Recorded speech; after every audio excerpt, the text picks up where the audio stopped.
Now, in this video, we discuss about the excess pressure inside the liquid drop, excess pressure inside the liquid bubble, and excess pressure inside the air bubble.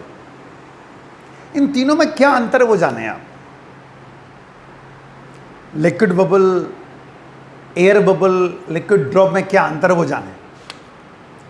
Liquid drop में तो कोई दिक्कत ही नहीं, आपने देखी हुई है. ये लिक्विड ड्रॉप होगी. Only one free surface.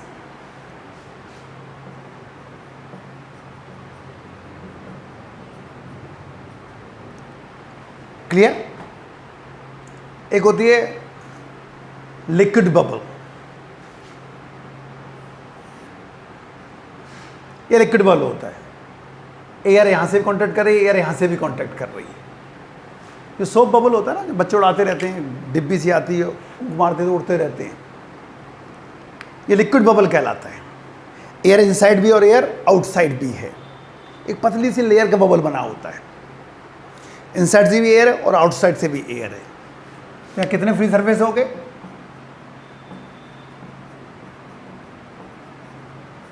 2 free surfaces. तीसरा लेके चल रहे हैं हम लोग air bubble. Bubble inside the liquid due to air.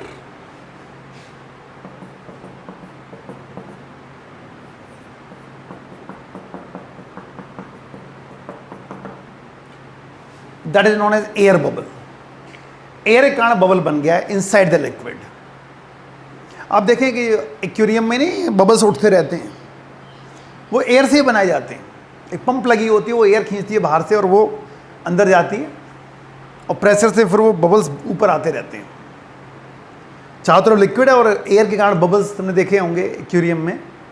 जो फिश एक्वेरियम होता है ना, उसमें आप देख सकते हैं उन चीज़ों को, बबल्स ऊपर आते रहते हैं. वो एयर कैसे बनाए जाते हैं, उसको एयर बबल बोलते हैं. और एयर बबल में कितने फ्री सरफेस? ओनली 1. एयर सिर्फ अंदर से कॉन्टेक्ट, बाहर तो चारों तरफ पानी. तो इसका ही फ्री सरफेस कितना होगा?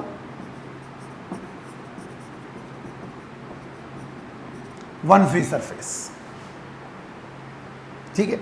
इसका मतलब लिक्विड ड्रॉप और एयर बबल का एक्सप्रेशन सेम होगा.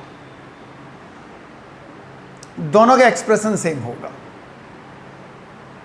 दोनों के अंदर एक ही फ्री सरफेस है, इसलिए वहां पर चेंज नहीं आएगा. तो आप चाहो तो अगर हम लेके चल रहे हैं access pressure inside the liquid drop, या आप इसको एयर बबल भी लिख सकते हैं, तो आपका एक डेरिवेशन बच जाएगा. एग्जाम में आता तो आप दोनों के लिए एक ही डेरिवेशन करेंगे. देखो कैसे करेंगे, इसका डायग्राम देखो.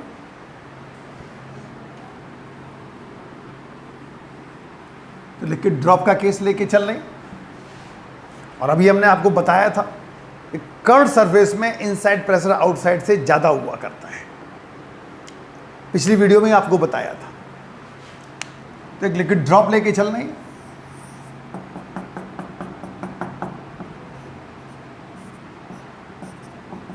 ये पीआई हो गया.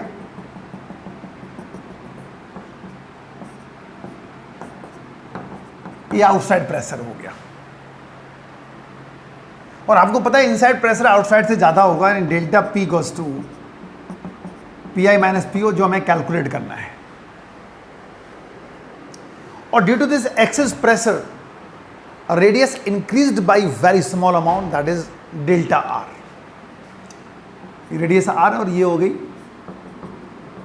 Delta R. Radius increased by delta R. Now तो वर्क डन क्या होगा देखो उसके लिए. या W equals F into delta R, और F क्या होगा? P I minus P O into 4πr² delta R. Pressure equals to force upon area तो फोर्स हो जाएगा प्रेशर इनटू एरिया। तो डेल्टा पी या P I minus P O 4 pi R square into delta R. Now increasing in surface area,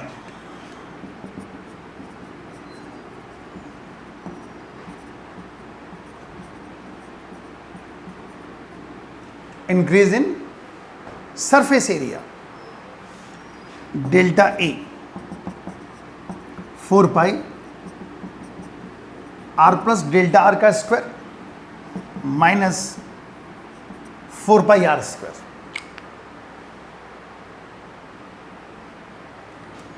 और it is equals to r square delta r square 2r delta r minus 4 pi R square,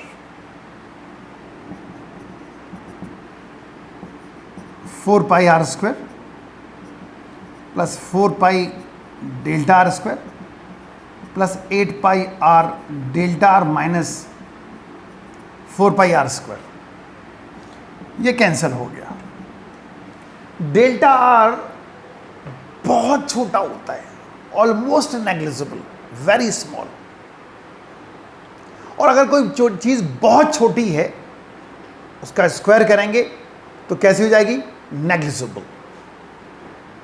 it will be negligible, तो वो negligible हो जाएगी। इसका मतलब ये amount negligible हो गया। तो डेल्टा ए मिलेगा 8 पाई आर डेल्टा आर, ये इंक्रीज इन सरफेस एरिया हो गया। ठीक, नाउ आपको पता है कि surface tension equals to work done upon increasing in surface area, surface energy में डिफाइन किया था। तो एस इक्वल्स टू डब्ल्यू आया था P I minus P O into 4 pi R square delta R, और डेल्टा ए आया है 8 pi R delta R. तो पी आई माइनस पी ओ मिलेगा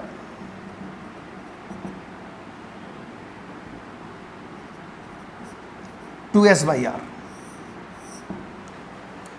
The excess pressure inside the air bubble or liquid drop. दोबारा देख लो उसको. In the liquid drop of radius r, Pi is the inside pressure and Po is the outside pressure. और इससे पहले वाले video हम लोग प्रूव कर चुके हैं कि जो कर्व सरफेस होता है उसमें इनसाइड प्रेशर आउटसाइड से ज़्यादा होता है, यानी Pi माइनस Po हमें कैलकुलेट करना है. Under the effect of this pressure radius increased by very small amount, that is delta R. यानी इनिशियल रेडियस आर थी और फाइनल हो जाएगी कि अब R plus delta R. Now तो वर्क डन करना पड़ेगा F into delta R. Force होता है प्रेशर इंटू एरिया, तो Pi minus Po into 4 pi R square delta R. Surface area कितना इंक्रीज हुआ ये निकालते हैं. 4 pi R plus delta R का square minus 4 pi R square. Final surface area minus initial surface area. A plus B का whole square लगा दिया, 4 पाई को अंदर मल्टीप्लाई कर दिया. 4 पाई आर स्क्वायर से 4 पाई स्क्वायर कैंसिल हो गया. 4 pi delta R square. Delta are खुद में बहुत छोटा अमाउंट है और डेल्टा आर का स्क्वायर करेंगे तो नेग्लिजिबल हो जाएगा, तो ये नेग्लिजिबल हो जाएगा. मिला आपको 8 पाई आर डेल्टा आर. और हमें पता है कि surface tension equals to work done upon change in surface area. Work done निकाल चुके हैं. Change in surface area second equation में आ गया. दोनों की वैल्यू पुट की तो Pi minus Po means excess pressure मिला 2s बाई आर. क्लियर? अब लेके चल रहे हैं हम लोग, ये दोनों देखो फर्स्ट और थर्ड हो चुके हैं, अब सेकंड लेके चल रहे हैं। अभी एक बार प्रूव करके दिखा दे रहे हैं, अदरवाइज बहुत मामूली सा अंतर होता है, बहुत मामूली सा अंतर होता है। तो अब लेके चल रहे हैं हम लोग excess pressure inside the liquid bubble. Liquid bubble में आपको पता है there are two free surfaces.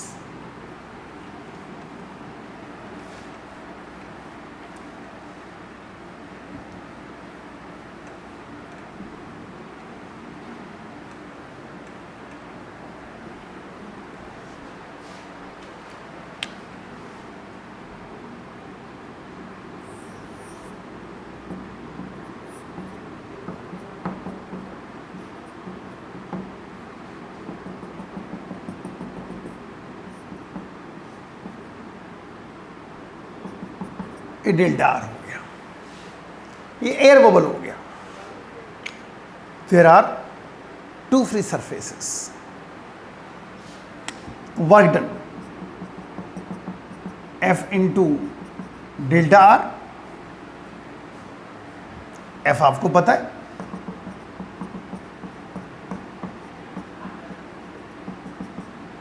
Four pi R square into delta R.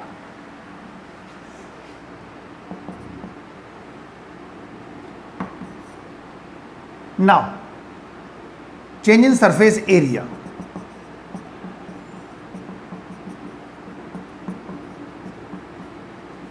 ये बन गया, लेकिन अब यहां पर आपको ट्वाइस करना पड़ेगा क्योंकि there are two free surfaces, two inside और आउटसाइड दोनों के एरिया बनेंगे, तो इंक्रीज इन सरफेस एरिया यहां पर डबल करना पड़ेगा क्योंकि यहां पर टू फ्री सरफेसेस है, that the difference only. So it is equals to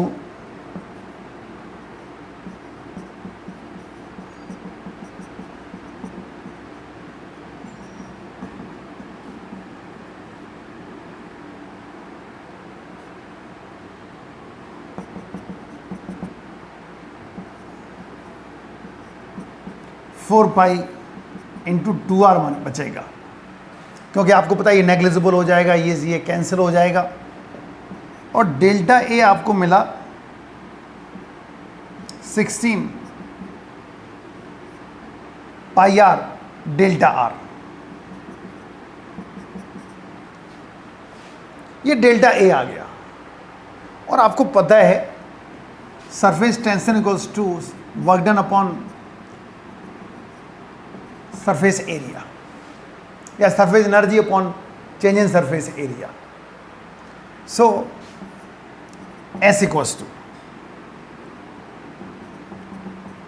Pi minus PO 4 pi R square delta R divided by 16 pi R delta R, और इससे कितना मिलेगा? Pi minus PO equals to 4S by R। Pi minus P O equals to 4S by R. ये excess pressure inside the liquid bubble आ गया। अंतर कितना आया? केवल ट्वाइस का। क्यों? क्योंकि लिक्विड बबल में टू फ्री सरफेसेस होते हैं, तो ट्वाइस हो गया बस, दैट द डिफरेंस। केवल एक यही डिफरेंस आया, बाकी का सब कुछ एज इट इज था। ठीक है, कुछ एक न्यूमेरिकल डिस्कस कर रहे हैं, इंपॉर्टेंट न्यूमेरिकल्स देखें आप उनको।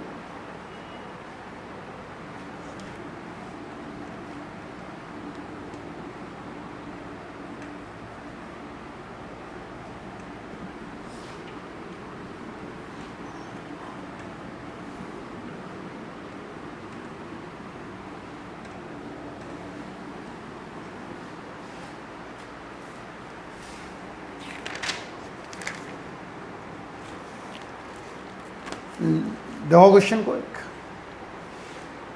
what amount of energy will be liberated if 1000 droplets of water, each of diameter 10⁻⁻6 centimeter, coalesces to form a bigger drop. Surface tension of the water is 75 10⁻³ Newton per meter. Question ये है, what amount of energy will be liberated if 1000 droplets of water each of diameter 10⁻⁻6 centimeter coalesces to form a bigger drop. Surface tension of the water is given. तो क्या क्या given है जाने आप इसको. n दिया हुआ 1000 droplets. हर एक का डायमीटर दिया हुआ है 10⁻⁶ सेंटीमीटर. और एक बिगर ड्रॉप बना रहे हैं. Surface tension of the water is given.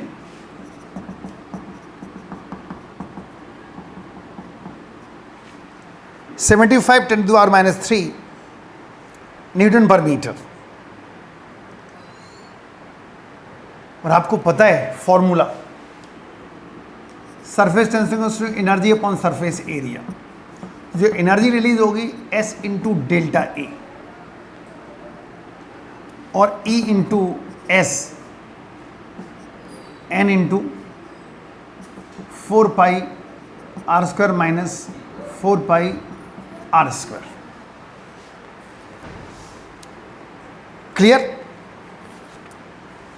Are क्या है? Final radius.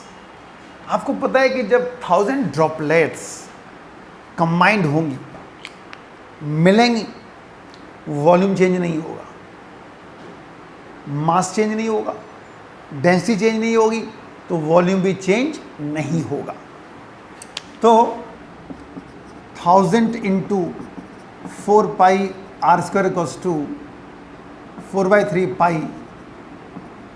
r³. आर मिलेगा 10R के बराबर. ठीक है, ये वैल्यूज इसमें लगा दूं.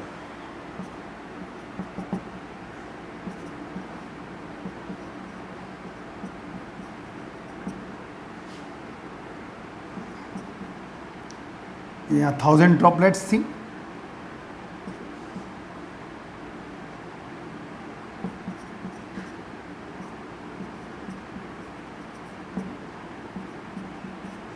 और ये 10R के बराबर है. और इक्वल्स टू 75 10⁻⁻³ 4π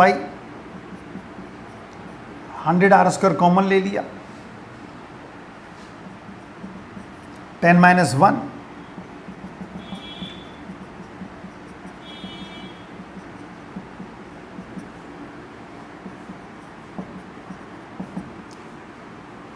डायमीटर दिया हुआ है, माइनस सेंटीमीटर में है तो उसको मीटर में कन्वर्ट करो, 9 मीटर हो गया.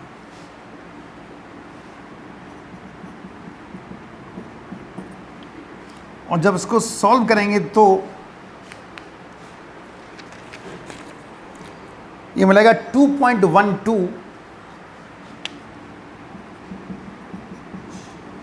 10⁻⁻14 जूल.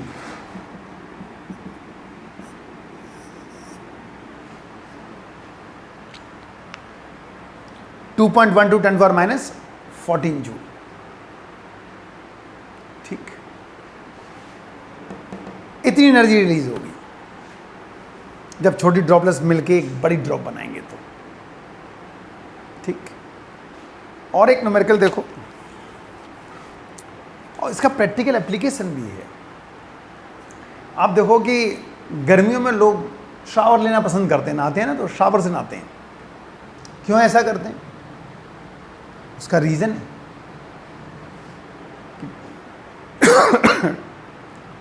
टाइनी ड्रॉप्स आया करती हैं. शावर से जो ड्रॉपलेट्स होती हैं वो ब्रेक हो जाती हैं, छोटी छोटी ड्रॉपलेट्स में टूट जाती हैं. तो टेम्परेचर रिड्यूस हो जाएगा. Due to surface tension temperature will reduce. आपको पता है टेम्परेचर बढ़ाते थे तो सरफेस टेंशन कम होता था और सरफेस एरिया बढ़ता था। अब सरफेस एरिया कम हो रहा है, सरफेस टेंशन बढ़ेगा तो टेम्परेचर डाउन होगा। इसलिए आप अगर टैप वाटर यूज़ करें, उसके नीचे बैठ जाएं, गर्मियों में तो बहुत गर्म पानी आता है, लेकिन अगर शावर ऑन करते हैं थोड़ा सा नीचे बैठ जाएं तो जो ड्रॉपलेट्स आती है वो ठंडी लगती हैं। उसका रीज़न क्या है? सरफेस एरिया डिक्रीज हो गया, सरफेस टेंशन बढ़ गया, टेम्परेचर रिड्यूस हो गया। That the reason. आपने देखिए ड्यू वगैरह यूज़ करते हैं ना, परफ्यूम्स, उनसे जो ड्रॉपलेट्स निकलती हैं कितनी ठंडी लगती हैं। क्यों? क्योंकि वो टाइनी ड्रॉप्स में ब्रेक्स हो जाती हैं। एक ड्रॉप को 100 या 200 ड्रॉप्स में कन्वर्ट कर लेते हैं या 1000 ड्रॉप्स में कन्वर्ट कर लेते हैं, और इसलिए उनका टेम्परेचर बहुत रिड्यूस हो जाता है। ठीक है? जो बड़ी बड़ी फैक्ट्रीज होती हैं उसमें एक प्लांट लगा होता है वाटर को ड्रॉपलेट्स में ब्रेक करने का, जिससे कि उसी पानी को रिसाइकिल करते हैं। जैसे JSL वगैरह में यहाँ पे लगा हुआ है, तो उसमें बड़ी बड़ी फैक्ट्रीज़ में वो पानी रीयूज़ होता रहे। अब मान लो कोई आयरन फैक्ट्री है, उसके ऊपर पानी पड़ रहा है, कितना गर्म होगा वो, और जाके फिर वो उस प्लांट में जाएगा जहाँ वो ड्रॉपलेट्स में ब्रेक होगा, विद इन फ्यू सेकेंड्स तुरंत नॉर्मल टेम्परेचर पर आ जाएगा। वो जो बॉयल हो रहा था वो नॉर्मल टेम्परेचर पर आ जाएगा, और वो फिर रिसाइकलिंग में काम आता रहता है। That the reason. एक न्यूमेरिकल और देखो,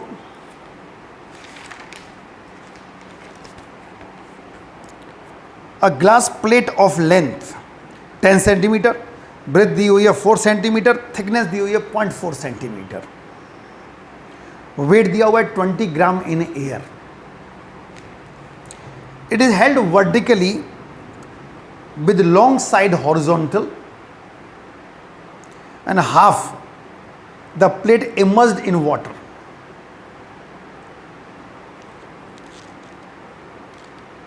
What will be its apparent weight? Surface tension of the water is given. दो क्या क्या दिया हुआ पहले वो जानो।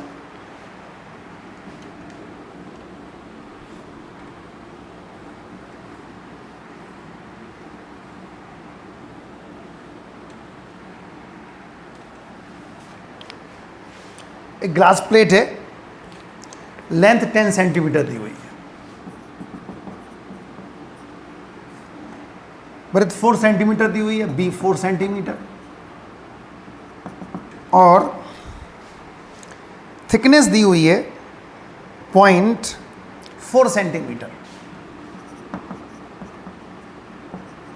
वेट दिया हुआ है in air 20 grams.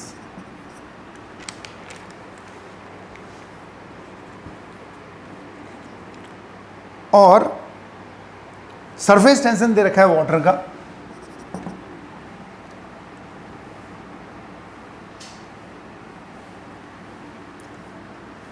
It is 70 CGS में दिया हुआ है, 79 पर सेंटीमीटर। सारी यूनिट CGS में दी हुई हैं, तो इसलिए हमें उसको कन्वर्ट करने की ज़रूरत नहीं है। ठीक है? अब सबसे बड़ी बात यह है कि ये प्लेट रखी कैसे गई है, वो बहुत ज़रूरी है जानना। Glass plate of length 10 centimetre, breadth दे रखी है 4 centimetre, thickness 0.4 centimetre, weight 20 gram in air, is held vertically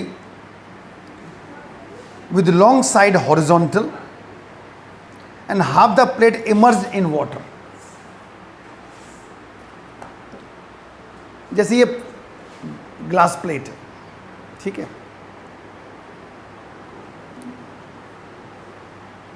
ऐसे नहीं रखी हुई है,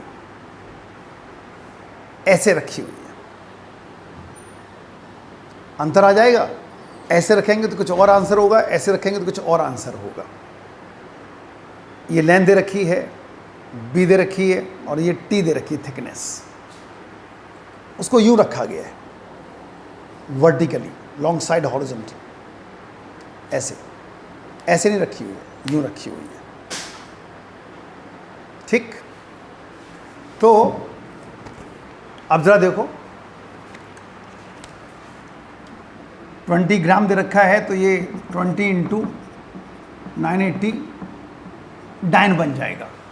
हम सारा कुछ CGS में ही लेके चल रहे हैं, ठीक है। इस पर कितने फोर्स लग रहे हो पहले आप ये जानो। एक तो force due to surface tension लग रहा होगा, एक अपथ्रस्ट लग रहा होगा।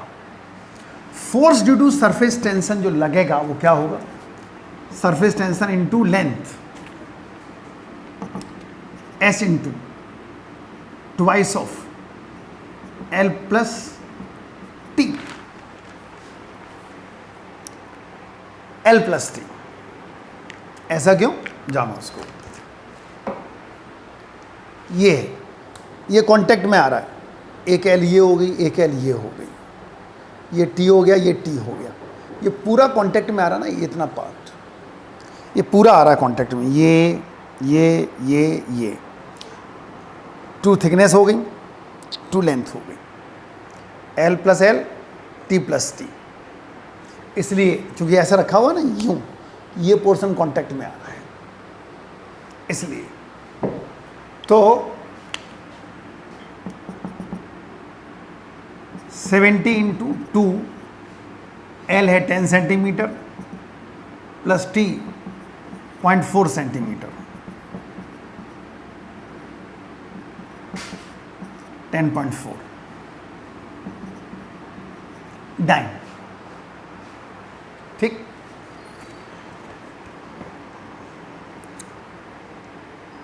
और ये डाउनवर्ड लगेगा ही,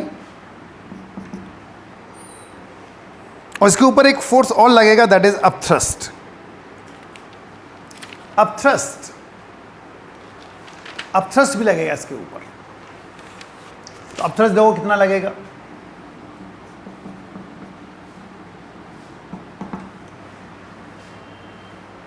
weight of the water displaced V/G। Water दिया है तो आपको पता है कि डेंसिटी इसकी CGS में 1 होती है। अब फिर देखो इस डायग्राम को, क्या बता रखा है, हाफ इमर्स्ड है, इतना पोर्शन इसका पानी के अंदर है, इतना portion.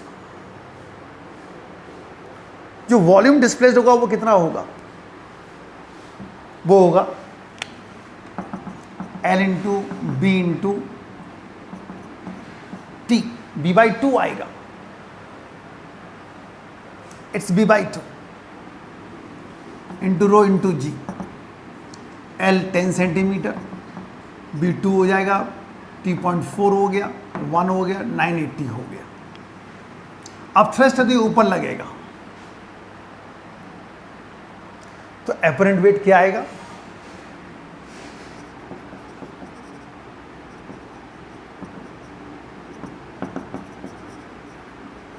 Real weight minus upthrust. Apparent weight equals to real weight minus upthrust. Real weight ये रहा, माइनस अपथ्रस्ट है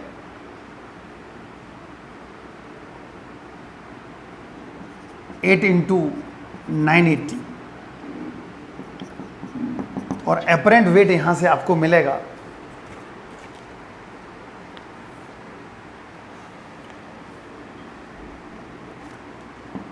13.4837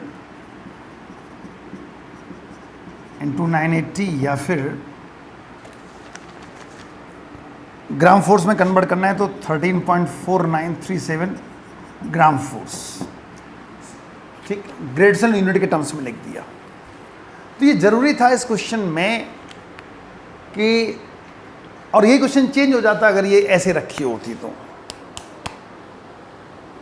अगर ऐसे रखी होती यहां पे क्या आता, L प्लस B आता, यहां T/2 आता, यहां पे L प्लस T की जगह L प्लस B आता। ऐसे रखी है इसलिए 2L प्लस T आया और B/2 हुआ। तो बहुत ज़रूरी है पिक्चराइज करना, समझना, 3D डायग्राम समझना, तब इस तरह के न्यूमेरिकल्स हुआ करते हैं। Is it clear?